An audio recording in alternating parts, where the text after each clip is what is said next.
slides Yes, presentation. sir. Yes, sir. Yes, sir. Maharashtra Industrial Policy and Package Schemes of Incentive 2019. See.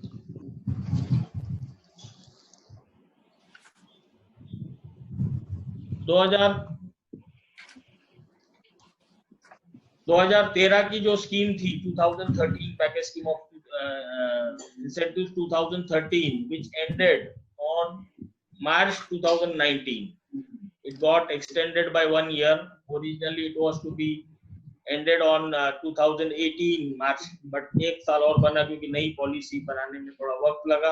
और जब ये नई policy 1/4/2019 1st April 2019 it has been made effective for entire state of Maharashtra.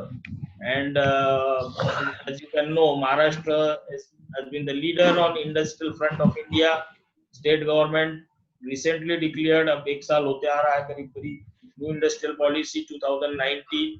हालांकि GR उसका काफी late आया, 16 सितंबर 2019 को आया, जिससे हमको उसकी मॉडस ऑपरेंडी पता चली। लेकिन फिर भी ये जो स्कीम का पीरियड है, it is for 5 years 1st April 2019 to 31st March 2024। तो ये Maharashtra scheme, Maharashtra industrial policy और Maharashtra package scheme of incentive की जो ऑब्जेक्टिव है, सेकंड जनरेशन इकोनॉमिक रिफॉर्म्स और accelerate the flow of investment in the industry.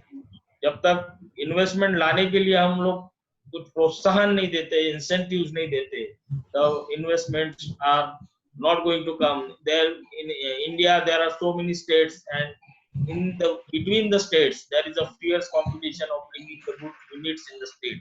So every state has its own policy, own उनकी incentive schemes होती है, और जिसे भी यूनिट डालना होता है, कोई मल्टीनेशनल्स है, बिग कंपनीज है या मेगा प्रोजेक्ट्स है, ये पहले देखते हैं कि किस स्टेट में हमको ज्यादा से ज्यादा बेनिफिट है, कहाँ पे अवेलेबिलिटी ठीक है, कहाँ पे ईज ऑफ डूइंग बिजनेस है, then they select and then they go to that state. Maharashtra Industrial Policy 2019, I think it is one of the best amongst the all the states, one of the best. Other state की भी अच्छी हो सकती है, लेकिन हमारे ये जो जीएसटी रिफंड का है, क्योंकि as you know the coffers of the government are empty, तो कोई कैपिटल सब्सिडी की इसमें बात नहीं हो रही है। 2013 में भी कैपिटल सब्सिडी नहीं था, 2019 में भी कोई कैपिटल सब्सिडी इसमें नहीं है। जो आपने भरा है जीएसटी के रूप में, जो आपने भरा है इंटरेस्ट ऑन लोन के रूप में, जो आपने भरा है टैरिफ ऑफ इलेक्ट्रिसिटी के रूप में, वो आपको रिफंड देने की बात इस स्कीम में कही गई है। As you know, Maharashtra ranks first among the major states in the state domestic product and accounts 15% of the national income. Maharashtra state देखिए कितना important है, 15% of the national income is contributed by Maharashtra. The largest share of public funds amongst any other state for development and industrial and social infrastructure, a hallmark of state policy, contributes 22% of India's net value added in organized industrial sector. 40% of internet users are in Maharashtra and states account for around 30% of software. Just मैं एक outline दे रहा हूँ कि Maharashtra state में क्या presently क्या है। Before corona की बात है, कोरोना को हम लोग साइड में रख देते हैं, कि हम जनरल नॉर्मल सिचुएशन में एक विजुअलाइज करें कि महाराष्ट्र कहाँ पे है, and everything is going to come to normalcy. हमारे साथ हमारा ऊपर का खुदा है, हमारा भगवान है, जो अब बिल्कुल स्थिति को नॉर्मल करेगा। मेहनत सबकी चालू है, जीत हमारी अवश्य होगी, कोई घबराने की बात नहीं है। जैसे कि मेरे प्रीवियस स्पीकर मयूर भाई ने कहा, ample opportunities for chartered accountant, not to get depressed और dejected at this moment, but we have to maintain discipline as guided by various authorities. Power generation देखिए, highest in the country, 14,000 megawatt से ज्यादा, 215 industrial states, 215 industrial state including 9 5-star industrial estate and 63 growth centers developed by the MND. तो देखिए spread out network of the industry देखिए, knowledge corridor between Mumbai, Navi Mumbai और Pune, IT industry का जो emerge हुआ है, नॉलेज कॉरिडोर बिटवीन मुंबई, अभी एक और भी 2-3 कॉरिडोर जा रहा है इंडस्ट्री के, एक धुले के पास से भी जा रहा है। वो सभी जो चीज है वो एक इंडस्ट्रियल फ्यूचरिस्टिक व्यू के हिसाब से हमें देखना चाहिए, and we have to guide our clients on that lines. आपने आपका लोकेशन किस प्रकार से सिलेक्ट करना चाहिए? Julkis, just 1 minute. Sorry for the interruptions.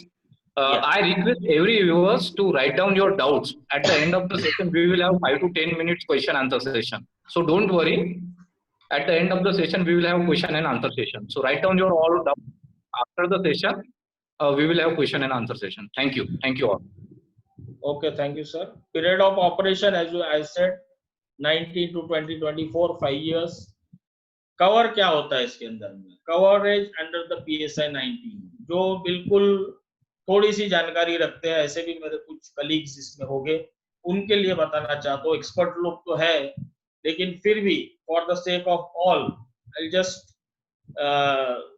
Just put before you the slide कि what is the coverage of this PSI 19. The following categories of eligible industrial units in the private sector, cooperative sector, state public sector, joint sector shall be eligible to be considered for the incentive under PSI 19. So mind well, state public sector, not central public sector. पहले 13 की scheme में ये major difference है कि 13 की जो scheme थी 2013 की, in that central public sector, central PSUs were also covered. Now they have been withdrawn in this scheme. Now only state public sector is included. और उसमें क्या होता है? Industry listed in the first schedule, manufacturing enterprises as defined in MSMED Act 2006, or IT manufacturing units registered with Director of Industry और Development Commissioner. SIPS का जो है वहाँ पे अगर कोई Information Technology Manufacturing Unit है, it is also covered in that. Applicability of PSI, कौन से यूनिट्स को अप्लीकेबल होता है? बायोटेक्नोलॉजी मैन्युफैक्चरिंग यूनिट्स, जो हमने पहले इंडस्ट्री सभी मैन्युफैक्चरिंग यूनिट्स को होता है, उसमें आगे में ये डिफाइन किया. और भी 4th point, biotechnology manufacturing units, mechanised food agro processing industry in the following sector: dairy, fruit, vegetable processing. Ratnagiri के पास फिशिंग का काफी है, fish, meat, poultry processing, consumer foods including packed foods, non-alcoholic beverages from fruits and vegetables.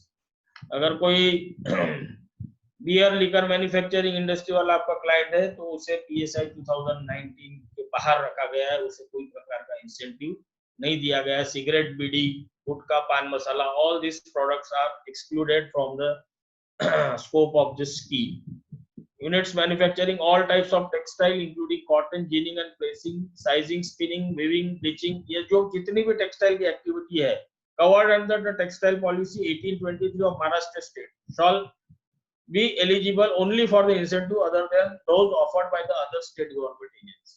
यानी double benefit जो है वो इसमें हमको नहीं. अगर आपने वहां पे कुछ क्लेम लिया है तो वो क्लेम यहाँ पे टेक्सटाइल पॉलिसी में लिया है तो वो क्लेम सेम सिमिलर टाइप का क्लेम इस PSI 19 के अंदर आप क्लेम नहीं कर पाओ. So what are the area wise classification? A, B, C, D, D+, no industry district, Naxalism affected areas or aspirational districts defined by Government of India. ये जो aspirational district है ये नहीं था 2013 के स्कीम में, ये एक एडिशन है. बाकी सब जो ग्रुप्स है वो as it is more or less same है. उसका पूरा चार्ट जो GR है जो साइट पे अवेलेबल है उसके पीछे एरिया वाइज चार्ट दिया है. For the sake of convenience, group A जो है वो सबसे ज्यादा जो डेवलप्ड है मुंबई, उसको दिया गया है जहाँ पे बिल्कुल नहीं के बराबर इंसेंटिव्स ऑफर किए गए हैं. ग्रुप बी जो है वो develop areas where some industrial development has take place, जैसे पुणे डिवीजन है और नासिक का कुछ पार्ट है, सॉरी नासिक नहीं है, मुंबई, पुणे, ठाणे, रायगढ़, ये जो है ये सब ग्रुप ए की है. ग्रुप बी में जैसे हम देखेंगे कि अलीबाग है और नासिक है और नासिक सिटी है, ये सब जो है ग्रुप बी में है. ग्रुप सी जो है which are less developed than those covered under group B और denotes the less developed areas under the state. यानी ग्रुप सी में जो है फॉर एग्जांपल हम देखेंगे ग्रुप सी में जो है निफाड, सिन्नर जो नासिक के पास है, निफाड, सिन्नर. ग्रुप सी में पुणे के पास है Shirur, Daund, Bhor, Khed, Indapur, Baramati, Purandar, all this are categorised in group C. Group D denotes the lesser develop, उससे भी कम जहाँ पे लेस इंडस्ट्रियल डेवलपमेंट हुआ है वो ग्रुप डी है. ग्रुप डी में अगर हम देखें तो खेड़ जो है रत्नागिरी का, it is covered under group D. Ratnagiri proper within the city limit is covered in group C. Chikloon is also in group C because this is the joint seminar of Ratnagiri, Nashik, Latur and Amravati Akola branches and specifically stressing on these areas. और अगर और भी कोई areas है तो उसका पूरा chart दिया गया है. और विदर्भ जो है उसको ग्रुप डी प्लस में रखा गया, लातूर ग्रुप डी प्लस में, पूरा मराठवाड़ा ग्रुप डी प्लस में. और इस हिसाब से इंसेंटिव्स डिफाइन किए गए, क्वांटम डिसाइड किया है according to the classification of areas group wise. This is the 5 branches which are organizing this seminar. Amravati, Akola, Latur, Nashik, Ratnagiri. Group A में एक भी चीज नहीं है. ग्रुप बी में नासिक सिटी है. ग्रुप सी में निफाड़ सीनर है नासिक डिस्ट्रिक्ट का. अगर निफाड़ में कोई डालता है तो it will categorise in group C. Group D जो है it comes for Nashik, Dindori, Yeola, Igatpuri और रत्नागिरी के लिए खेड़. और ग्रुप डी प्लस में अमरावती, अकोला, लातूर, इनके तो पूरे taluka means entire pair. Nashik में वेले जो है it is under group D plus and Ratnagiri is under Guhagar, Dapoli, Lanja, Mandangad, Rajapur and Sangameshwar. ये जो डिस्ट्रिक्ट्स है it comes under D plus. MSME and small industries. MSME shall be constituted as per the MSMED Act 2006. Everybody may be aware, but one change, that major change that has been brought in this policy as compared to 2013 policy is the change in definition of MSME for the purpose of taking incentives under this scheme PSI 2019. For only that purpose. It is not changed by MSME, but in the official notification GR of Maharashtra government, they have categorized MSME as a unit with total gross fixed capital investment up to rupees 50 crores. Previously, it was only up to 5 crores, up to 10 crores large, and up to 10 crores medium, and above 10 crores large, and then mega. Now, for up to 50 crores, they will be categorized under MSME, micro, small and medium category, and incentives will be defined as per that chart of MSME, which is given subsequent slides. Industrial units having more than the medium manufacturing, FCI of rupees 50 crores but large than mega projects. Large scale industry की definition ये है. और eligibility criteria for LSI, ये देखिए 750 करोड़, 500 करोड़, 250 करोड़, 150, ये area wise है. Area दिया हुआ है. विदर्भ और मराठवाड़ा के लिए आप देखेंगे 100 करोड़ का दिया है और LSI. लेकिन जो 50 to 100 के बीच में है उनको इस सर्कुलर ने for the reasons best known to them special LSI करके दिया है. और उसमें बहुत कम इंसेंटिव है. नेट बेसिस पे इंसेंटिव दिया जा रहा है, नेट GST बेसिस पे. और बाकी जगह ग्रॉस SGST रिफंड की बेसिस पे है. तो ये काफी बार हमने रिप्रेजेंटेशन देने की कोशिश की, बात की उनसे, लेकिन ये 50 to 100 करोड़ का जो लिमिट है it is called special LSI which is having separate dispensation for incentives. तो आगे के चार्ट में हमने एक्सप्लेन किया है. और ये एक अजीब तरह का एक illogical I can say 50 to 100 और 100 के ऊपर फिर आप ग्रॉस SGST दे रहे हैं. लेकिन जो जिनका इन्वेस्टमेंट सपोज 60 करोड़ है उसको आप नेट SGST रिफंड दे रहे हैं, जो कई बार निगेटिव भी आता है, क्रेडिट भी आता है. Mega ultra mega project just to go through rapidly 1500 crore का इन्वेस्टमेंट A and B में. डी प्लस हम देखें 500 करोड़. विदर्भ मराठवाड़ा के लिए 350 करोड़ का अगर मेगा और इसका है तो देन इट विल बी, और एम्प्लॉयमेंट बेस अगर है तो 500 पीपल का. This is the most important part.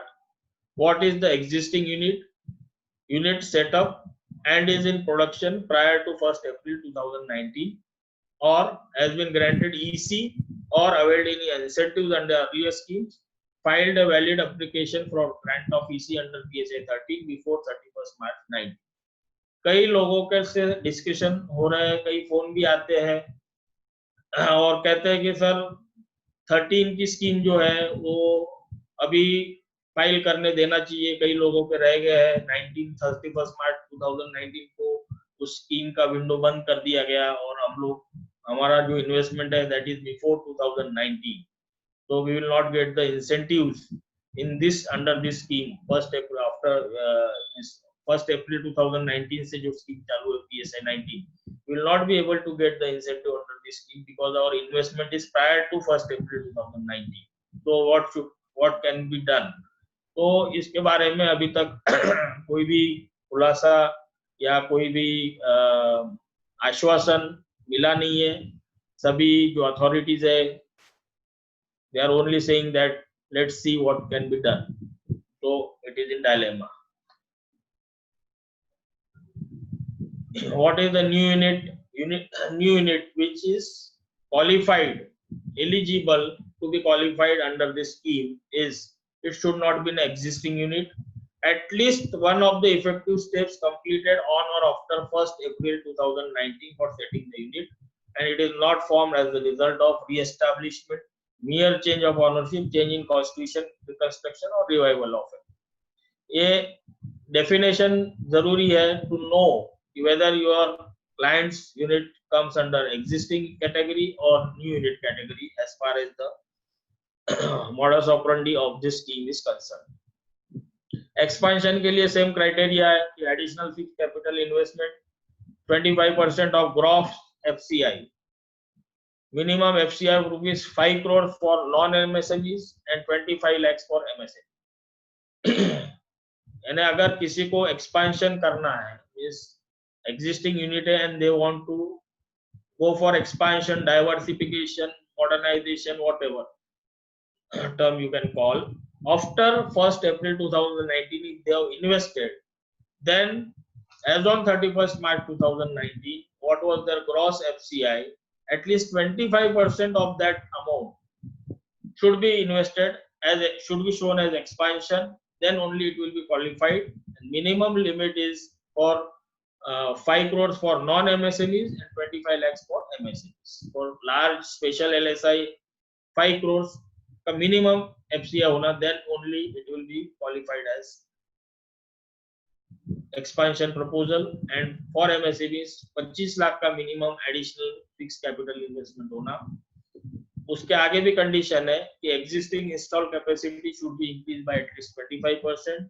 Such expansion diversification should increase the employment in non-supervisory category at least to the extent of 10%, or 80% of such additional employment should be from local persons. So ये conditions अगर fulfill होते हैं then it can come under expansion and diversification. Now what is eligibility certificate? This is the basic and the most attractive thing which the consultant thinks कि EC लेना है मेरे client, that is a sanction, that is a guarantee that the government will honor whatever return, whatever benefits are offered in that eligibility certificate. कई बार clients जो नए रहते हैं मालूम नहीं होता सही सर सही में सब्सिडी मिलती है क्या, सही में मिलती है भैया, अकाउंट में आती है डायरेक्ट, कोई प्रॉब्लम नहीं है। तो अच्छे कंसल्टेंट को कंसल्ट कर, अच्छी चार्टर्ड अकाउंटेंट के पास जा, you will get perfect information, perfect guidance and perfect compliance, और उसके बाद तेरे को इसी तुम्हारे हाथ पे ला के देंगे। All the guidance will be given by the chartered accountant because we are capable of handling all the things. There are so many things which need to be fulfilled for getting EC.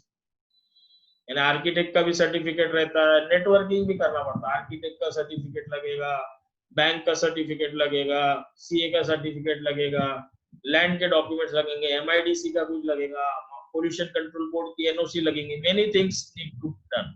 So eligibility certificate means sanction letter. Eligibility period क्या रहेगा, it is mentioned in the GR. Operative period क्या रहेगा, it is also mentioned in the GR. Investment period, this is important. Suppose your unit is an MSME, your client unit is for MSME, 3 years time is given. For special LSI 4 years, for LSI 4 years, 5 years, and for mega and ultra mega 5 years from the date of obligation. That means if you take 1/4/2019 as your cutoff date of investment and you start the investment on 1st April 2019, and if your unit is MSME, then you will be able to count the investment up to 31st March 2022. 2022 तक आपने जितना भी fix capital investment आपके client ने किया है, that will be eligible, that will be come under this investment period and you will get the benefit accordingly.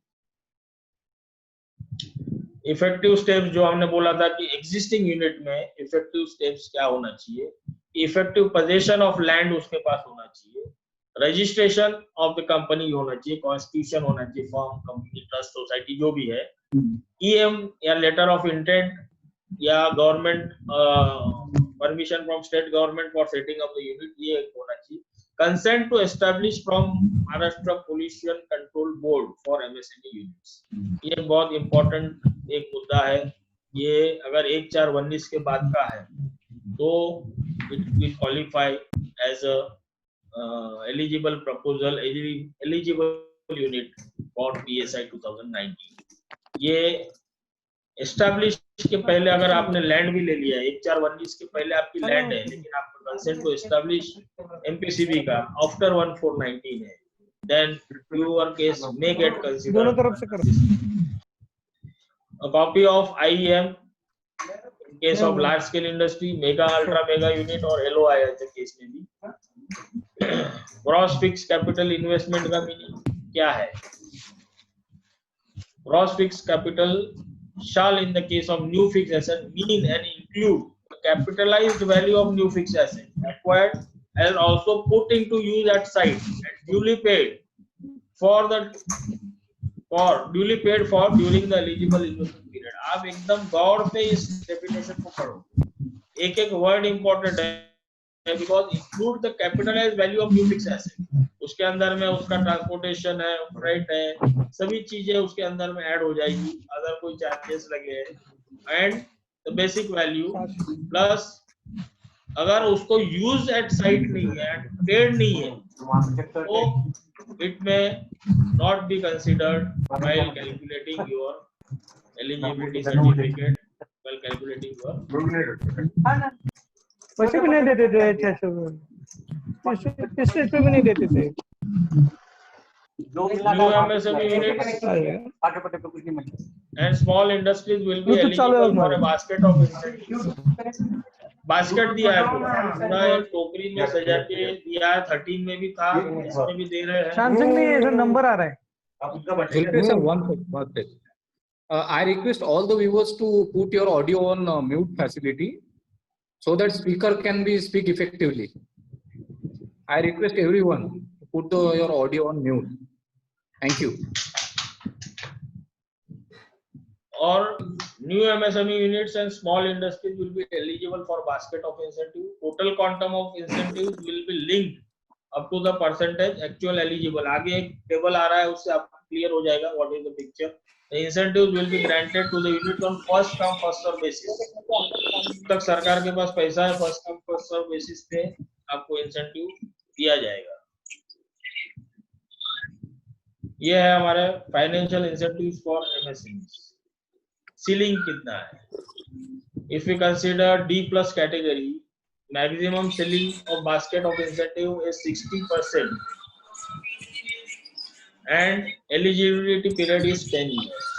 For Vidarbha, Marathwada, Ratnagiri, Sindhudurg and Dhule, Ratnagiri is included in special category for the purpose of basket of incentives, 80% and eligibility period is 10। Suppose your client comes with a proposal of 10 crores of the unit, new unit, 10 crore का अगर नया unit लगाना है तो सीधा सीधा आप हिसाब करो, उसको समझाओ, 10 करोड़ के फिक्स कैपिटल इन्वेस्टमेंट अगर करता है in eligible assets, then we will be entitled to get 8 crore rupees in a span of 10 years, equally divided 80 lakhs per year। ये सीधा हिसाब है कि भाई 10 साल में तुम्हारा यूनिट जो है वो 8 करोड़ रुपए हम वापस दिला के देंगे गवर्नमेंट से, सब उसके लिए कंडीशंस है कि उसका जीएसटी क्लेम बनना चाहिए, उसका इंटरेस्ट का क्लेम बनना चाहिए, वो लिमिट पूरा करने के लिए 80 लाख का। लेकिन 10 करोड़ का अगर यूनिट डालता है 8 करोड़ रुपीज उसको in the form of financial incentive, if it is a MSME unit, that means its fixed capital investment is below 50 crores, 50 crore रुपए तक भी, 50 करोड़ वाला भी MSME में ही आएगा for the purpose of this scheme. Amended नहीं हुई MSME की डेफिनेशन, डोंट गेट कंफ्यूज। लेकिन इस स्कीम के लिए स्पेशल अमेंडमेंट है, 50 crore will be taken as MSME and incentives will be given as per this table। ये पूरा पीपीटी जो है शेयर कर दूंगा आपको, और भी कहीं मिलेगा, जीआर में भी मिलेगा, लेकिन इसमें ये दिया है विदर्भ, मराठवाड़ा, रत्नागिरी, सिंधुदुर्ग और धुले। तो इसमें हमारी अमरावती, अकोला, लातूर और रत्नागिरी चारों ब्रांचेस कवर होगी।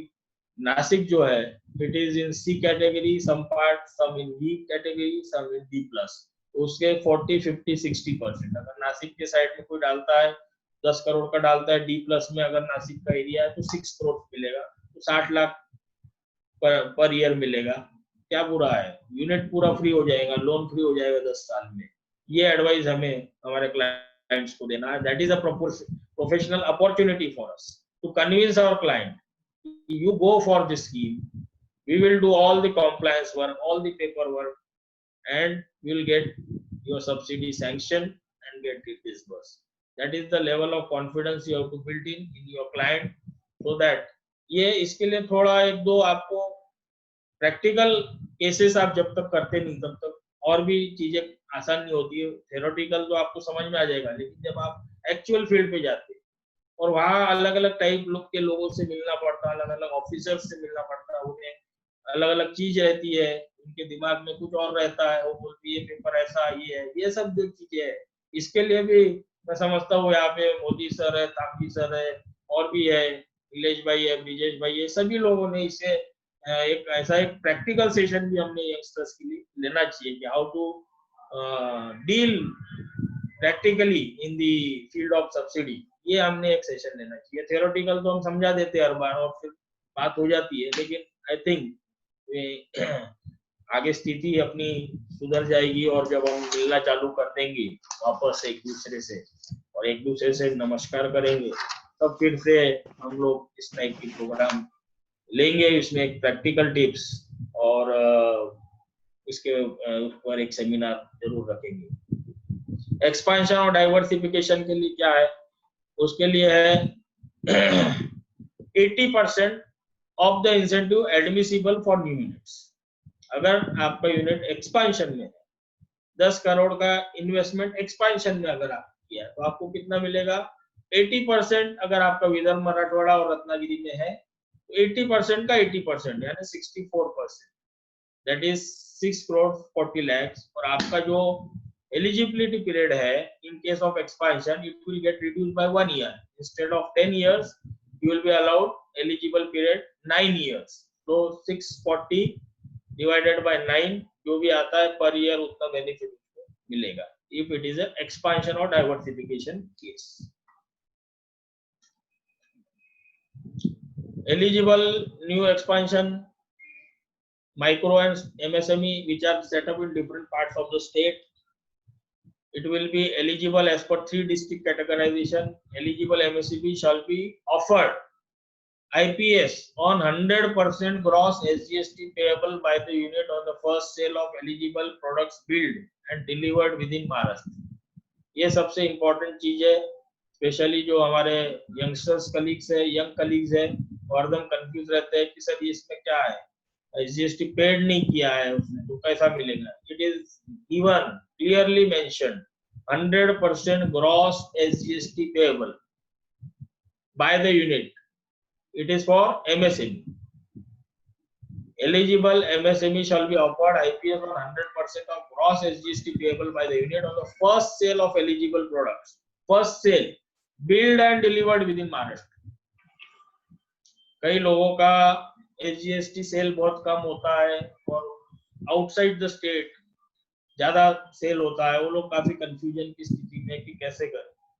इसलिए यहाँ पे क्लियर लिखा हुआ है first sale of eligible products build and delivered within Maharashtra, उसका बिलिंग भी महाराष्ट्र में होना चाहिए और डिलीवरी भी महाराष्ट्र के अंदर होना चाहिए, then it will be considered as SGST sale and 100% of gross SGST payable by the unit.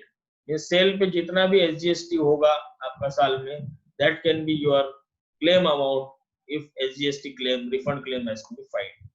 Interest subsidy के लिए क्या है? All eligible new, सिर्फ new होना चाहिए, expansion के लिए नहीं है. MSME will be eligible for interest subsidy in respect of interest actually paid to the bank. And suppose you have taken a loan of 5 crores and at the rate of 10% और आपने साल में उसके 50 लाख रुपए का इंटरेस्ट दिया है bank को, फॉर एग्जांपल, वो आपका क्लेम बन सकता है. लेकिन एक इसके अंदर में एक राइडर जो पहले भी डाला था, कई बार आपने रजिस्ट किया कि इसका लॉजिक क्या है, वो अभी तक समझ में नहीं आया. आखिरी का जो पॉइंट है, the quantum of interest subsidy payable to the eligible unit every year will not exceed the bills paid for electricity consumed during the renewal. यानी आपका यूनिट फैक्ट्री का जो इलेक्ट्रिसिटी कंजम्पशन है, उसके जो बिल्स है, मंथली बिल आते हैं, वो 12 महीने की जो टोटल आएगी, सपोज वो टोटल आएगी 12 लाख रुपए, आपने इंटरेस्ट भरा है बैंक को 50 लाख रुपए, आपको 12 लाख रुपए का ही क्लेम इसके अंदर में मिलेगा. 5% भी होना चाहिए, वो इंटरेस्ट रेट 5% होना चाहिए. 10% अगर 50 लैक्स है तो 5% हो 25 लैक्स, और ये 12 लाख होगा, तो मिनिमम क्या है, तो 12 लाख है. 12 लाख रुपए तक का ही आप मैक्सिमम क्लेम इंटरेस्ट सब्सिडी का कर सकते हैं. इसका ये मीनिंग है. Exemption from electricity duty, all eligible units in group C, अब देखिए ग्रुप वाइज कर दिया है, D+D+ and no industry district aspirational nationalism will be exempted from payment of electricity duty during the eligibility period. इसमें electricity duty bill में लग के आ ही नहीं रही है इस एरिया में. और group A and B only eligible 100% EOUs रहे, एक्सपोर्ट ओरिएंटेड यूनिट्स रहे, बायोटेक्नोलॉजिकल मैन्युफैक्चरिंग यूनिट्स रहे, उनको भी एग्जेम्प्ट किया from payment of electricity duty for a period of 7 years. Necessary notification under the provision of Electricity Duty Act will be issued separately by the Energy Department. Waiver of stamp duty, ये जो है, ये basket के बाहर की चीज है, basket में नहीं है. It is something outside the basket which we have discussed, like the SGST refund plus interest plus electricity duty. That is your basket. और इसके अंदर में जो आ रहा है, ये स्टैम्प ड्यूटी जो है, ये बास्केट के बाहर है, which is allowed for acquiring new industrial land, और एक्सपांशन के लिए भी अगर लेते हैं या डाइवर्सिफिकेशन के लिए लेते हैं, असाइनमेंट ऑफ लीज राइट्स है, सेल सर्टिफिकेट है, और टर्म लोन अगर लेते हैं बैंक से, तब भी जो स्टैम्प ड्यूटी लगती है, that is waived by the state government to promote industrial growth in Maharashtra state. में आपको हम लोग, आप अगर 5 करोड़ का कोई प्लॉट खरीद रहे हैं, 2 करोड़ का कोई प्लॉट खरीद रहे हैं, स्टैम्प ड्यूटी नॉर्मल रेट से जो है, इट इज अबाउट 7 and 7.5%. तो आपको जो 14-15 लाख रुपए लगना है, that is waived under this scheme if your unit is in you are planning to set up your unit in C, D+ talukas or no industry district or aspirational district or nationalism affected areas. और however group A और B में भी दिया है, सिर्फ BT manufacturing, biotechnological manufacturing and IT manufacturing units in public IT BT parks में अगर हो, वो यूनिट सेटअप होते हैं, तब ग्रुप A और B में कोई भी स्टैम्प ड्यूटी नहीं लगेगी. मींस मुंबई और जो पुणे साइड पे जो मैन्युफैक्चरिंग यूनिट्स का हब है, IT मैन्युफैक्चरिंग BT, इसका जो हब है, वहां पे अगर वो IT पार्क में या BT पार्क में सेटअप करता है तो 100% मिलेगा. प्राइवेट IT पार्क में करता है तो 75% मिलेगा. Power tariff subsidy for Vidarbha, Marathwada, north Maharashtra, district of Raigad, Ratnagiri and Sindhudurg in Konkan region, no industry, ₹1 पर यूनिट. जितने भी यूनिट आपके जलते हैं, it is only for eligible new MSME and small industries, and for other जो इस एरियाज में नहीं आते हैं, उसको ₹50 0.50 means half rupees, 0.50 per unit for a period of 3 years. The unit in group A areas will however not be eligible for this incentive. तो ये तीसरी आइटम बास्केट की power tariff subsidy, power electricity duty exemption अलग चीज हो गई। ये power tariff subsidy आपको रिफंड मिलेगा ₹1 per unit it is located in this area. ये एडिशनल इंसेंटिव्स है, काफी लंबी लिस्ट है। टीयूजी के लिए 75% 25 लाख रुपीस तक आपको मिलेंगे। Means you have taken some additional capital equipment for technology upgradation. You have to prove that your technology is upgraded, and then only you can get this, you can avail this 5% subsidy, maximum 25 lakhs, यानी 5 करोड़ रुपए तक की अगर आप लेते हैं 5% मिलेगी 25 lakhs, 2 crore की लेते हैं 5% 10 lakhs मिलेगा। लेकिन आज अभी जो जीएसटी रेजिम की बात हम कर रहे हैं, इसमें एक नया मोड आ गया है जो हम बाद में डिस्कस करेंगे कि अब वो लोग इस जो सब्सिडी ये जो दे रहे हैं उसको हमने अगर दिए है तो माइनस करना चाहते हैं, स्टैम्प ड्यूटी को माइनस करना चाहते हैं फ्रॉम और एसजीएसटी रिफंड क्लेम। तो this is only by a circular notification, जो जीआर है उसके अंदर में मेंशन नहीं किया है, लेकिन उन्हें ऐसा लग रहा है कि हम एसजीएसटी के रूप में बहुत ज्यादा दे रहे हैं, ग्रॉस एसजीएसटी रूप में करोड़ों रुपए हम फ्री में दे रहे हैं। तो ऐसा लगता है कि कुछ ना कुछ हम कट करते, उस कट करने के लिए उन्होंने ये एक नया तरीका निकाला कि we will cut whatever stamp duty amount you have availed and whatever TUG technological upgradation you have availed, you will cut from, you will deduct from your claim of SGST in the first year or second year, जब भी होगा। First year में generally वो लोग देख रहे हैं stamp duty कितनी इन्होंने अवेल की थी, उसको माइनस कर रहे हैं, और वो माइनस करने के बाद फिर क्लेम। तो इस टाइप का है। Other incentives are also there for strengthening MSMEs, credit rating के लिए भी है। लिस्टिंग करना है अगर स्टॉक एक्सचेंज पे, एसएमई स्टॉक एक्सचेंज पे, तो 6 लाख रुपए तक के रिफंड दे रहे हैं लिस्टिंग एक्सपेंसेस को। सीए सर्टिफाइड जो होगा एक्चुअल, और 6 lakhs whichever is lower. So this type of incentives are there for LSI and special LSI unit projects. काफी बड़ा प्रेजेंटेशन है, तो मैं थोड़ा सा हरिडली कवर करता हूँ ताकि पूरे पॉइंट्स एक बार हम लोग पासिंग रेफरेंस कर सके। LSI यूनिट्स को क्या दे रहा है, लार्ज स्केल यूनिट्स को क्या दे रही है, देखिए। Eligible LSI units, eligible new expansion diversification large scale industries which are set up at single location will be eligible for IPS. Eligible LSI units shall be offered IPS of 50% of gross SGST payable by the unit. उधर हमको 100% था MSME में, LSI अगर हो जाता है means 100 crore के above का इन्वेस्टमेंट है, FCI है, fix capital, then it will only get 50% of the gross SGST payable.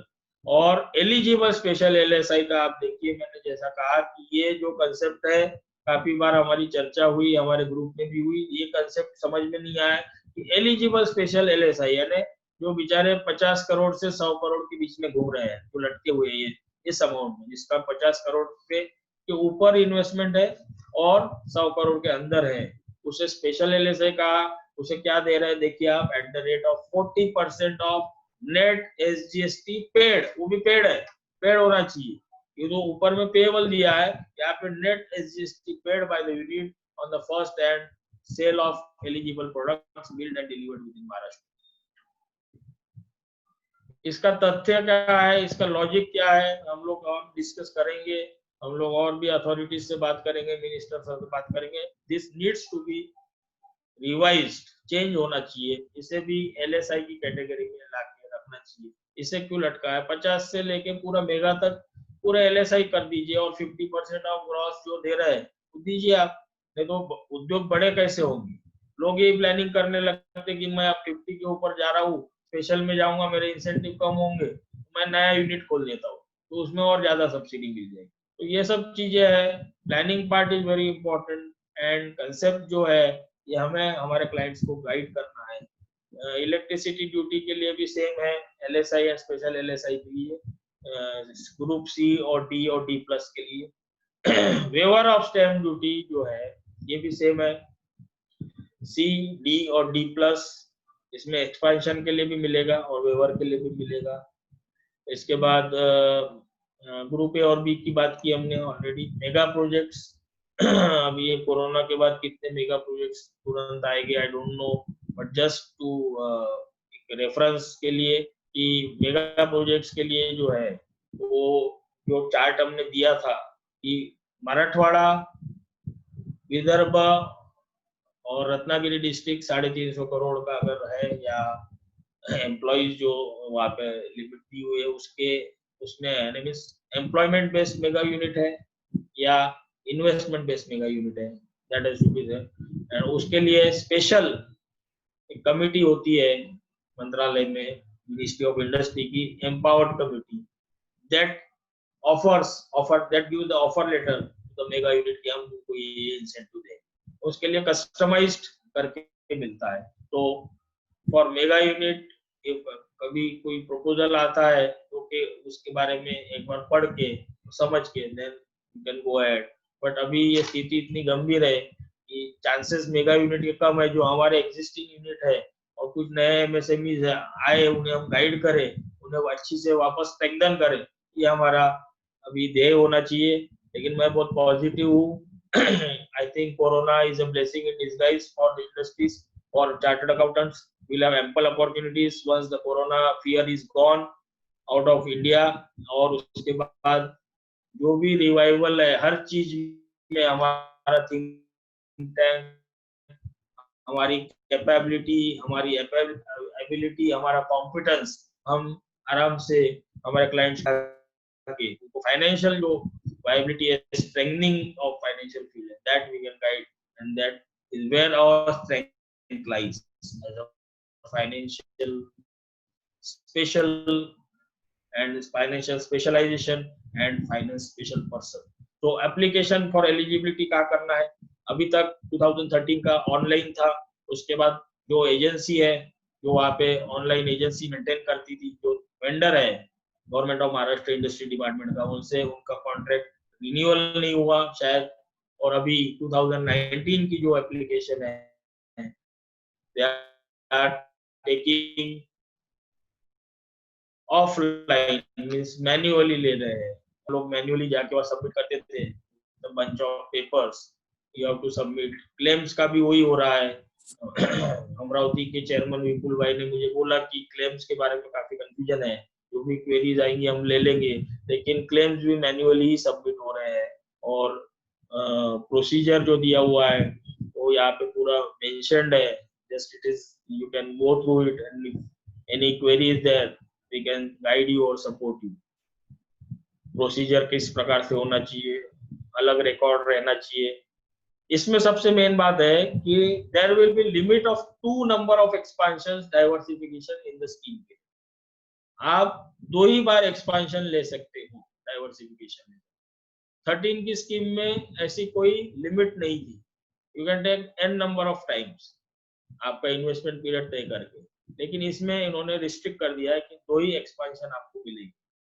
तो ये एक बात हमें ध्यान रखना है फॉर और एग्जिस्टिंग यूनिट्स।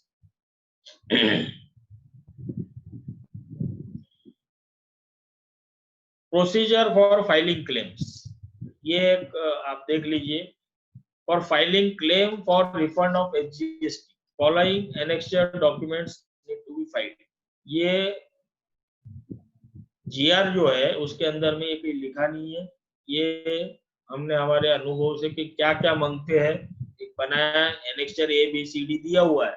लेकिन उसके अंदर में भी अब वो नए नए जो सिस्टम्स ला रहे हैं, GST audit is not completed, तो आप कैसे क्लेम करेंगे? तो जीएसटी एनुअल रिटर्न 9 और जीएसटीआर 3B मंथली रिटर्न, ये पूरे लगा के सीए का उस पे उनको सीए का सील भी होना। 3B monthly return is auto generated from the system. Why it needs to be certified? Our institute has also, our council has also passed an advisory कि कोई भी इनकम टैक्स रिटर्न पे या कोई भी रिटर्न पे, टैक्स रिटर्न पे CA का सील नहीं लगा सकते। फिर भी ये लोग मांगते हैं और मजबूरन कई बार उन्हें दे रहे हैं, देना पड़ रहा है कि ट्रू कॉपी करके ऐसे सील मार के दे। this is not fair, but they want their own safety कि this is correct or not 3B. And if GST audit complete हुआ है तो आपका 9C duly certified by GST auditor वो आपको submit करना है. On the basis of that you can get your claim sanction. Electricity duty exemption certificate मांग रहे हैं आजकल, वो भी माइनस करेंगे जीएसटी क्लेम में से. उन्हें ऐसा लग रहा है कि हम बिल्कुल दिल खोल के बांट रहे हैं. ऐसी बात नहीं है. जो हमने भरा है वही हमको वापस मिल रहा है. उसके लिए करीब 2500 करोड़ की प्रोविजन है महाराष्ट्र सरकार की एक साल की, कि इतने जीएसटी के क्लेम 2400 से या 2500 करोड़ के आसपास का एक मैंने सुना था कि लास्ट ईयर की प्रोविजन थी कि हम लोगों को इंसेंटिव्स के रूप में इंडस्ट्रीज को देना है. तो why you are doing this petty things?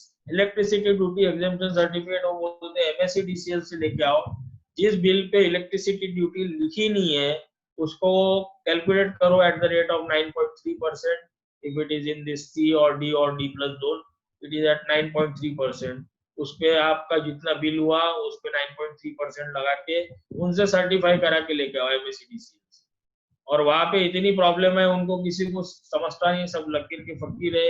ये काय का फॉर्मेट है, उन्हें तो लगता है कि कोई मेरे लिए अपॉर्चुनिटी आ गई कुछ गेन करने की, उसके लिए 10 चक्कर खिलाता है. Then we represented the joint director of industries at Nagpur. Then he at Nagpur we are allowed to give CA certified MSEDCL electricity duty exemption certificate. इतना इसका बिल है, ये 9.3 का रेट है. That rate we have to confirm from area wise from MSEDCL. कहीं 6% भी हो सकता है electricity duty. On the basis of that we have to give the calculation and then provide a certificate for getting the GST claim sanction. For filing claim for interest subsidy, following annexure documents need to be filed. Appendix A, CA certificate and interest certificate from lending bank. Lending bank से भी हमको certificate लेना कि interest हमने a rate पे charge किया हुआ है. CA का भी सर्टिफिकेट है. और filing claims for electricity tariff subsidy appendix A और CA certificate in appendix 2H और electricity bills for months in operation. पूरे इलेक्ट्रिसिटी बिल का जेरोक्स सेल्फ अटेस्टेड करके आपको साथ में देना है electricity tariff subsidy. For filing claim for expenditure incurred on technological upgradation, appendix application for incentive under para 4.9 self attested chartered engineer certificate in appendix 2A, which will give certified that your technological upgradation has been done due to the investment in new machines and new equipments. All the invoices of capital expenditure on TUG, technological upgradation. Procedure for filing claims on installing equipment for improving energy efficiency. इसमें भी काफी अच्छा एक amount है. 5 लाख रुपए तक वो लोग हमको ये इम्प्रूविंग एनर्जी एफिशिएंसी के लिए अगर आपने कुछ इक्विपमेंट्स लगाए आपके यूनिट में, आपके क्लाइंट ने, this all are value addition. ये सब हम हमारे क्लाइंट को दिला दे तो वो भी खुश रहता है. But of course this is not in the basket, this is in para 4.9. ये अलग से मिलेगा 5 लाख रुपीस. मैक्सिमम लिमिट उसकी 5 लाख रुपीस. ये हमें देना पड़ेगा. Certificate of empanelled agency, all the invoices means energy auditor जो मेडा में रजिस्टर्ड होता है उसका एक सर्टिफिकेट लगता है कि दे ये, और उसका पूरा एनर्जी ऑडिट करके ऑडिट रिपोर्ट देना पड़ता है कि एनर्जी एफिशिएंसी पहले इतनी थी, इस इक्विपमेंट लगाने के बाद इतनी बढ़ी. Then you can make the claim कि इतना हमने ये इक्विपमेंट लगाए और claim is there for energy efficiency. Energy audit पे भी 2 लाख रुपए तक रिफंड देते हैं कि एनर्जी ऑडिट अगर आपको यूनिट का करा है without installing any new equipment for conservation of energy, उस पे भी आपको ये energy auditor report, energy auditor invoice, ये सब लगा के देना है. मॉनिटरिंग एंड रिव्यू, सब होने के बाद, क्लेम मिलने के बाद भी मॉनिटरिंग और रिव्यू, हर साल आपको फॉलो अप रिपोर्ट ये सब देना है, बैलेंस शीट देना है. नहीं देते तो वहां से मेल आता है और ये सब चीजें होती है. अदर इंसेंटिव स्कीम्स का वक्त अभी कम है. विपुल ने बोला था कि और भी कोई स्कीम होंगी तो बनाना. वुमन इंडस्ट्रियल स्पेशल पॉलिसी है 2017 की, ये साइट पे अवेलेबल है, महाराष्ट्र के लिए स्पेशल बनी है। इसमें पार्टनरशिप फॉर्म्स अगर है तो पूरी वुमन होना, partners equity 100% woman, all the woman 100% woman ownership होना चाहिए। प्रोप्राइटर है तो एक ही प्रोप्राइटर वुमन रहेगी, पार्टनर है तो all the partner should be woman, cooperative में भी पूरे वुमन मेंबर्स होना चाहिए, अगर प्राइवेट लिमिटेड कंपनी है तो सभी डायरेक्टर्स वुमन होना चाहिए, then you are eligible for the claim under this scheme. ये इतना मिलता है इसमें। डी प्लस में देखिए 25% है, maximum limit 50 lakhs। This is in addition to our PSI 2019, this is separate scheme. Power tariff subsidy, interest subsidy ये भी इसमें दिया हुआ है। Chief minister employment guarantee programme भी एक बहुत ज्यादा चल रहा है, इसके अंदर भी काफी स्पेस है, इसके लिए भी टारगेट्स दिए हुए हैं और काफी लोग घूम रहे हैं इसके अंदर भी। This is of course for small and micro, smaller इसके लिए है, यूनिट्स के लिए। और आप सबका बहुत बहुत धन्यवाद। मेरा समय वैसे हो गया, 6:10 हो गए, काफी वेबिनार सुन लिया, अभी बाकी भी चीजें आपको देखना है। आप सबकी दोस्ती 7 फूलों का साज है और आप जैसे दोस्तों पर हमें बहुत नाज है। चाहे कुछ भी हो जाए जिंदगी में, दोस्ती कल भी वैसी रहेगी जैसी आज है। बहुत बहुत धन्यवाद। नमस्कार to all the branches and all the audience for your patience. Queries are invited. Thank you so much. Thank you, Julfesh sir. I think sir, general manager from the Latur area is connected to us. Okay. Rajesh sir. Hello. Oh sir. Hello. Rajesh sir, is you? हाँ sir, एक minute. Yes. Yeah. ठीक है sir, ठीक। Please request him to give the closing remarks, sir. Yes sir, yes. Please introduce us to us, sir, first. I am Rajesh Agrawal, chairman from Latur branch of WRC. The general manager from Latur DAC heard all our seminar. मैंने सारा सुना, उनके कुछ guidelines है, उन्होंने जो मुझे अभी फोन पे बता रहे थे मुझे, तो मैं आपको बताता हूँ। उनका ये वो कनेक्ट नहीं हुए हैं सर, वेबिनार से कनेक्ट नहीं हुए हैं सर। वेबिनार से कनेक्ट हुए थे, वो सुन रहे थे, लेकिन अचानक अभी उनको काम आया था, वो मुझे फोन करके बोल रहे थे ये 2-3 उनके कुछ पॉइंट है, वो आपसे शेयर करेगा। बिल्कुल। क्या नाम है साहब उनका?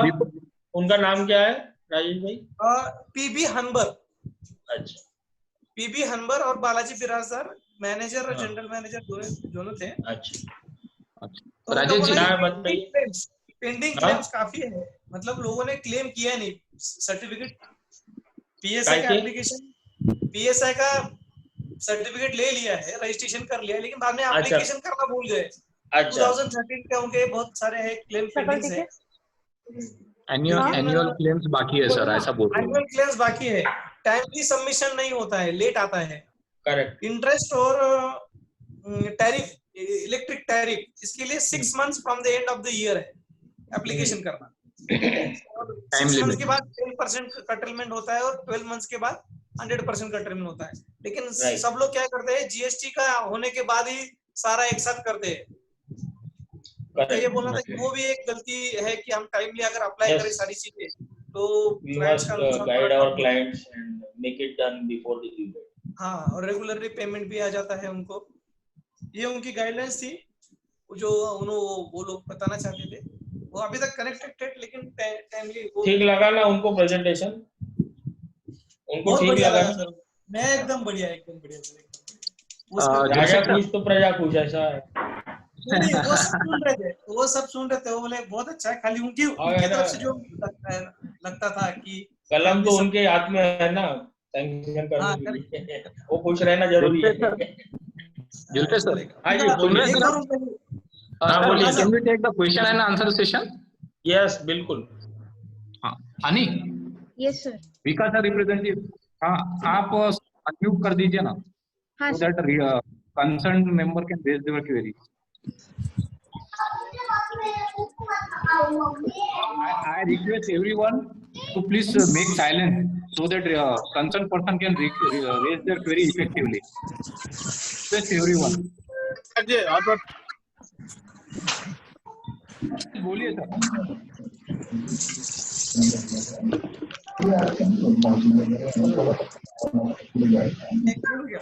इससे भी अगर क्वेरीज पूछना है वहाँ पे रेज हैंड बोल के ऑप्शन है, अपना रेज हैंड करेंगे और उसी का ही माइक अनम्यूट कीजिए। Hani, please, Okay, sir.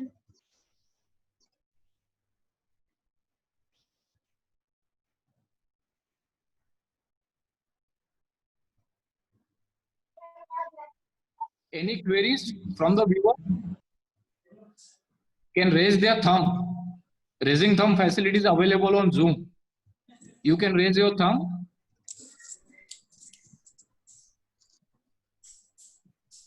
Message आ रहे हैं कि प्लीज शेयर द प्रेजेंटेशन, ऐसा एक दो मेंबर के मैसेज मुझे आए हैं। Yeah, Prashant has raised his thumb.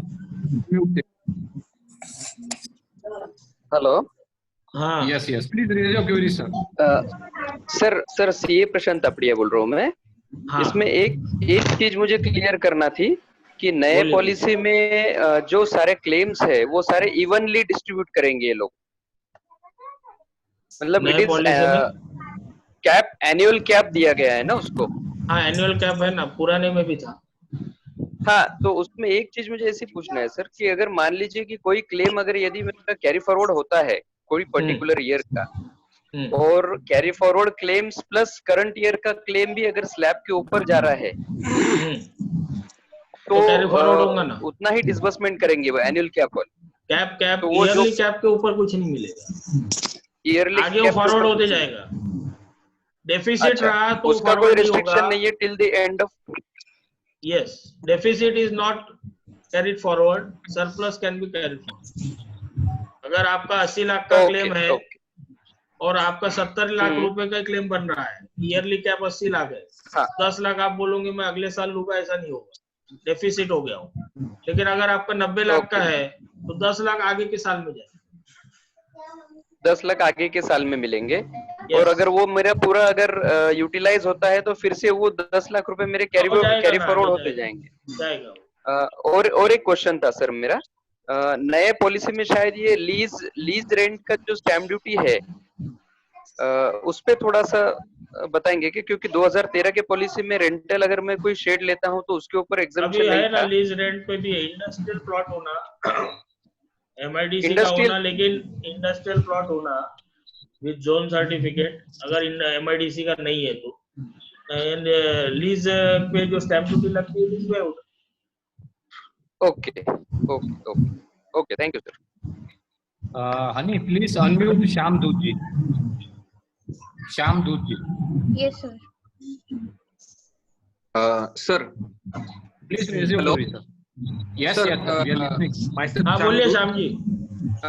Sir मुझे सिर्फ ये पूछना था आपको कि आपने बोला कि वुमन एंटरप्रेन्योर का जो अपना सब्सिडी है that is separate from PSI 2019। हाँ उसका जो कैपिटल सब्सिडी है वो अलग से मिलेगा, अलग से मिलेगा, बट सर उसमें भी अगेन इलेक्ट्रिसिटी का वो डबल नहीं मिलेगा, डबल नहीं मिलेगा, कोई भी एक वो डबल स्कीम नहीं में क्लेम करना पड़ेगा। तो मतलब मुझे कैपिटल सब्सिडी अलग से मिल रहा है और 80% अलग से मिल रहा है, ऐसा आपको बोलना है? देखो PSI 19 में आपने अप्लाई किया, जी सर, ठीक है, वो आपका एक नॉर्मल हो गया। यस एक आपके यूनिट में सभी वुमन है, डायरेक्टर्स या पार्टनर्स है, तो Yes. आपने वुमन पॉलिसी में भी किया, जी सर, तो आपको वुमन पॉलिसी में जो कैपिटल सब्सिडी वाला पार्ट है जी सर, वो मिलेगा। फिर आपको हाँ। तय करना है कि इंटरेस्ट सब्सिडी आपको यहाँ से लेना है कि वहां से लेना है। ओके ओके, टैरिफ सब्सिडी आपको PSI 19 में लेना है कि वहां से लेना है, वो आपको तय करना पड़ेगा। जी सर, ओके ओके, ठीक है sir, okay, thank you sir. Hani, please unmute Aditya Agrawal ji. Aditya Agrawal ji. Hello, हाँ बोलो Aditya. Good evening sir. Sir मेरा एक Good छोटा सा evening. क्वेरी था, ये जब हम PSI के लिए या कोई भी नया प्रोजेक्ट करते हैं तो जुल्पेश आधार भाई। उद्योग MPCB में जुल्पेश जी। आधार उद्योग कंपलसरी हाँ। करता है। बोलिए ना। मिस्टर मोदी यार। हाँ मोदी साहब बोलिए। अरे विपुल भाई, मेरा कैमरा अनम्यूट कर रहे ना, कैमरे में दिख नहीं रहा हूँ मैं, सॉरी। एक मिनट सर, हनी हाँ, yes sir, I'm doing it. Modi साहब का आप वीडियो और ऑडियो इनेबल कीजिए प्लीज। जुल्पेश जी, आपका क्वेश्चन सॉल्व हुए बाद में मुझे थोड़ा सा जो प्रीवियस क्वेश्चन था वुमन एंटरप्रेन्योर का, उसका हाँ थोड़ा बताइए ना, आपका गाइडेंस दीजिए। ना, नहीं, you are a speaker today. नहीं, मेरा व्यू है ना, मेरा जो हिसाब से था कि उसमें क्या एडिशन है। See, अच्छा, you cannot अच्छा, avail हाँ, you cannot avail more than the total cost of the project as a subsidy, Yes, yes. taking into consideration both the schemes. हाँ बराबर है। That is the only addition I want to make. नहीं तो Woman दोनों में interest claim दोनों में करेंगे क्या? No. See, interest claim दोनों में नहीं करेंगे. If the entrepreneur is 100% owned by woman, they are getting additional benefit in the form of cash subsidy. Correct.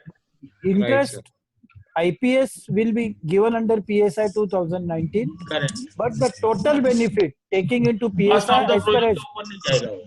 100% of the project नहीं जाएगा. Yes, yes. That is the only clarification. Agreed, बिल्कुल correct. Thank you, sir. Thank you. Please unmute Dattatreya ji. Ani. Hello Yes, sir. Aditya Agarwal. जी बोलो। हाँ Aditya ji, please raise your query. जी sir, मेरा query था कि आधार उद्योग जनरली प्रोडक्शन स्टार्ट होने के बाद इशू कराने का रूल है, लेकिन एमपीसीबी या कुछ भी हम करते हैं क्लेम नए प्रोजेक्ट में, तो एमपीसीबी डिपार्टमेंट या गवर्नमेंट के जो भी दूसरे डिपार्टमेंट है डीआईसी, वो हमें इंसिस्ट करते हैं कि ये आधार उद्योग पहले दीजिए, तो उसमें आता है प्रॉब्लम सर।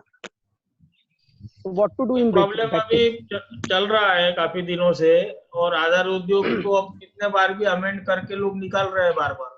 हाँ वो तो सर कर रहे हैं, वो एक सेकंड ऑप्शन है। बैंक अकाउंट भी नहीं खुलता आधार उद्योग कार्ड के बगैर। बैंक अकाउंट खोलने से लेके चालू हो जाता प्रक्रिया, और विदाउट उद्योग Aadhaar card bank is not willing to open the account.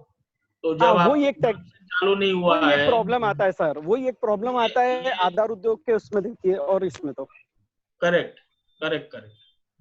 We will have to take up this with the authorities. हमने लिया भी था, और इसके बारे में कुछ हुआ नहीं है अभी, बट ये जो चीज है ये प्रैक्टिकल डिफिकल्टी है। I agree. सर एक और क्वेरी था, अभी जस्ट इससे पहले जो क्वेश्चन था ह्यूमन एंटरप्रेन्योर स्कीम से रिलेटेड, कि उसमें जो कैपिटल सब्सिडी है वो सेपरेटली मिलेगा, बट वो टोटल कैप पे डिपेंड करेगा, तो ये ईयरली कैप में काउंट होगा कैपिटल सब्सिडी इनिशियल 5 इयर्स में कि नहीं होगा? वुमन वाला, हाँ पीएसआई 2019 का जब पीएसआई 2019 में भी हम क्लेम डालेंगे इंटरेस्ट का या कैप, वो is for 2019 scheme only. Capital subsidy उसमें काउंट नहीं होगी। Sir please repeat. 2019 स्कीम के लिए सिर्फ ईयरली कैप है, वुमन पॉलिसी के लिए कैपिटल सब्सिडी अलग है, उसको काउंट नहीं होंगी in the yearly cap, it will not be counted.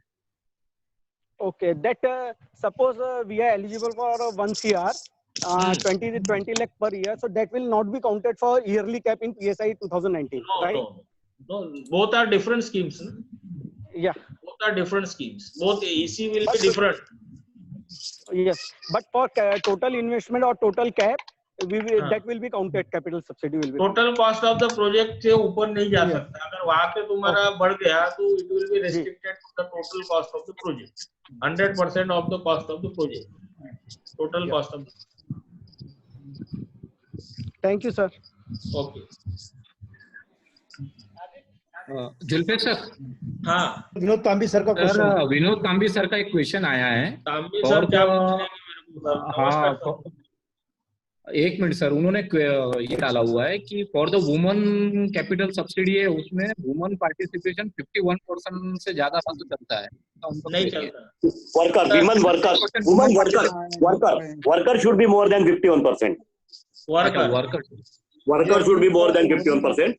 First thing, and second thing in. हाँ सर बोलिए सर, सुन रहे हैं हम। हाँ सेकंड थिंग बोला तांबी सर। हेलो तांबी सर, अनम्यूट है ना? हाँ सर अनम्यूट है। सर आप हैं? Hello next question.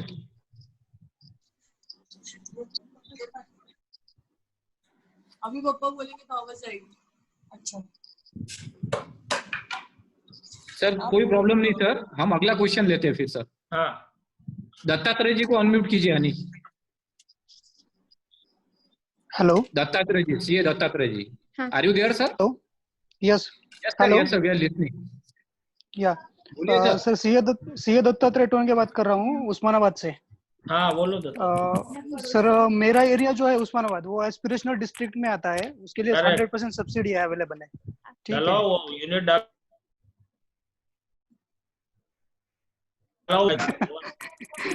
Sir actually उसमें एक प्रॉब्लम ऐसा है, कुछ इंडस्ट्री हमारे यहाँ पे ऐसी भी है जिनको जीएसटी में इनपुट एज सच कुछ है नहीं। करेक्ट।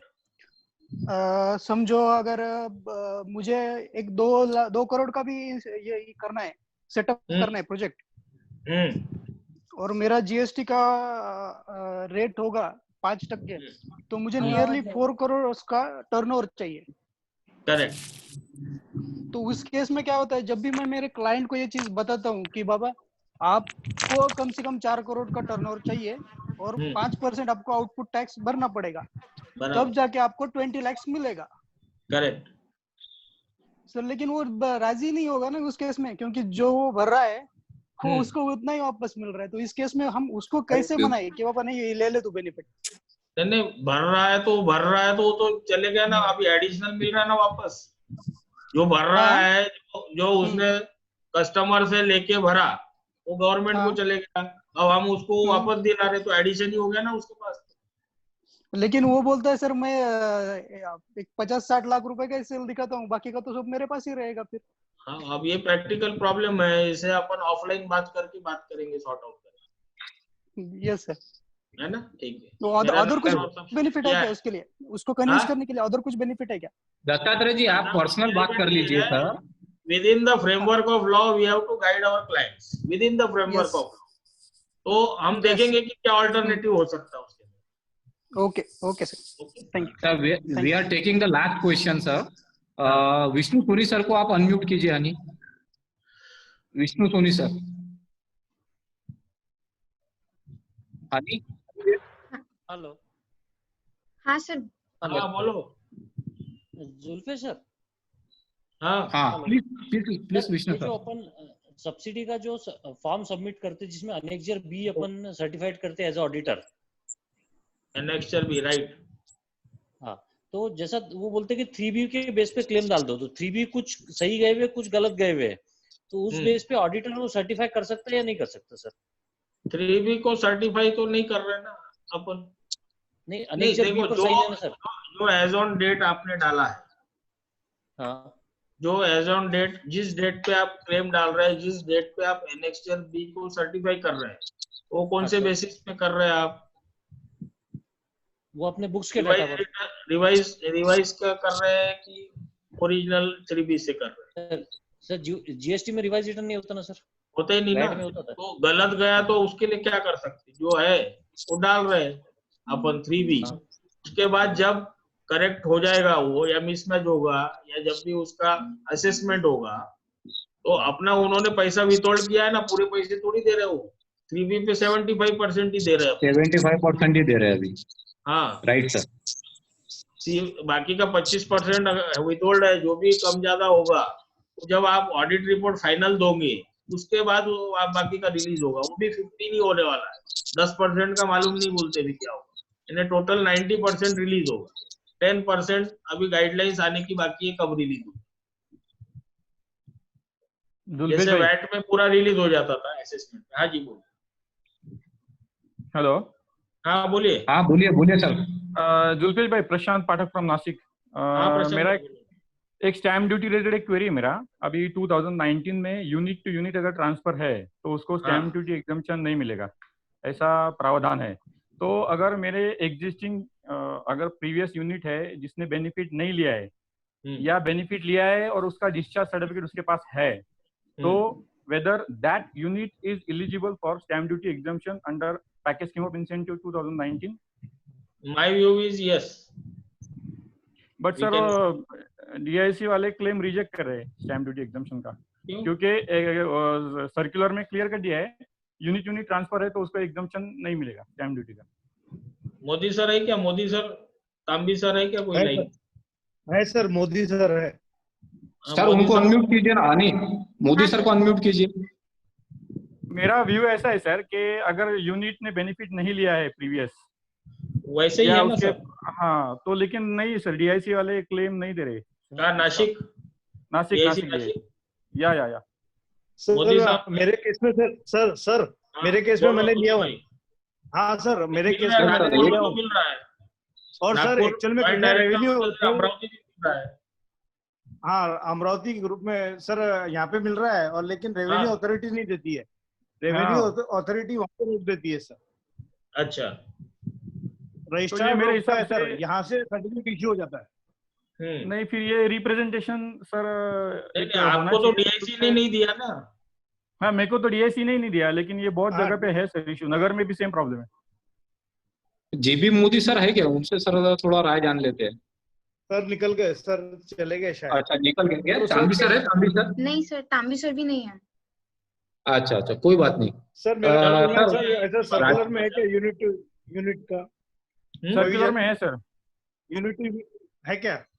है सर्कुलर में है। सर्कुलर में सर आप एक प्रॉपर प्रेजेंटेशन दे दीजिए फिर वहाँ पे रिप्रेजेंटेशन देना पड़ेगा। थ्रू द एसोसिएशन ग्रुप बना लिए सर अपन ने। अगर ये कुछ भी रहते हैं सर अब इश्यूज, अपन ग्रुप पे डिस्कशन कर सकते हैं। मयूर सर आप क्योंकि आज के इसका एक ग्रुप बना हुआ है सर, व्हाट्सएप ग्रुप, तो उसमें अपन ने रखे मेंबर्स को भी, जो आना चाहे उनको ग्रुप में ज्वाइन कर सकते हैं सर। ओके ग्रेट, बढ़िया। Thank you honey. हाँ sir. Sir request Latur branch chairman Rajesh Agarwal ji for formal vote of thanks.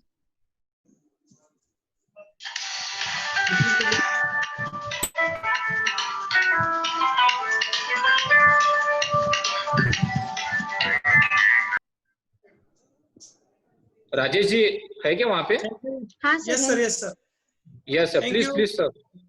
Sir, it's a very nice session. Thank you very much, sir, for giving guidance to all of us regarding PSI scheme. Thank you to all the branches for a wonderful session. और हमारी जो honour sir, और हमारी जो 1-1.5 महीने से जो बोलने की खुजली है वो भी बंद हो गई थी, आपने चालू करवाया। बुलाएंगे फिजिकली भी बुलाएंगे सर, जब सब ये सब लिफ्ट लॉक और वगैरह सब ऊपर। थैंक यू मयूर भाई for wonderful session. Thank you all the viewers. Thank you. ये YouTube पे रहेगा क्या? YouTube पे? या सर हम we will upload we will upload sir. अच्छा okay, recording we are closing the webinar. Yes sir, yes recording. Thank you all. Okay, we are closing the webinar. या Honey, please close the webinar.